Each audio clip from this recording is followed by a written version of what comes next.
విగ్రహాలలో భగవంతుడు ఉంటాడు. ఎక్కడైతే సంత మహాత్ములు ఉంటారో అక్కడ వాళ్ళదే జరుగుతుంది. వాళ్ళ మందిరికి వచ్చినా, వాళ్ళ ప్రవచనాలు విన్నా, వాళ్ళ గ్రంథాలు చదివినా మనకు చాలా శుభప్రదం మనకు కలుగుతుంది. మన జీవాత్మ ఆ శివాత్మను దర్శించుకుంటుంది. బాబా గారికి అదే ఒకటి.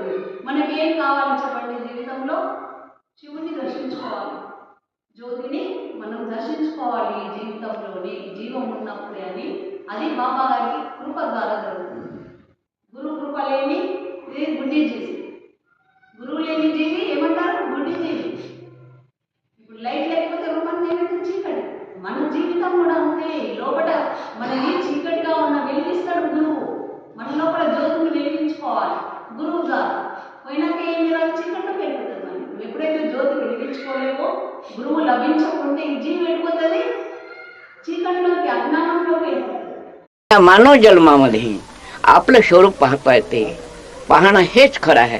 एवढं सार्थक आहे, बाकी काय नाही. आणि तुझा देव तुझ्याविषयी म्हणल्याने या देहामध्ये इथं पाहता येते गुरु असला तर, आणि शांत बसायचं. ठाईच बैसोनी करा एकचित. तुका म्हणे एकचित करुणी राहिलो निवंत. हेच आहे. अनेक साक्षी आहात. तो माझा मार्ग आहे.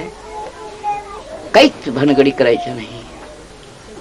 प्रेमानं जोपर्यंत तुमच्यामध्ये प्रेम उत्पन्न होत नाही तोपर्यंत ह्या जटा नाही, दाढी नाही, अशी जमिनीला लोळली दाढी तरी काहीच कामी नाही.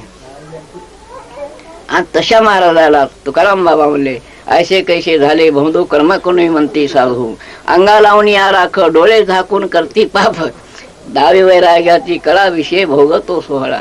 तुका म्हणे सांगू किती जळो तयाची संगती.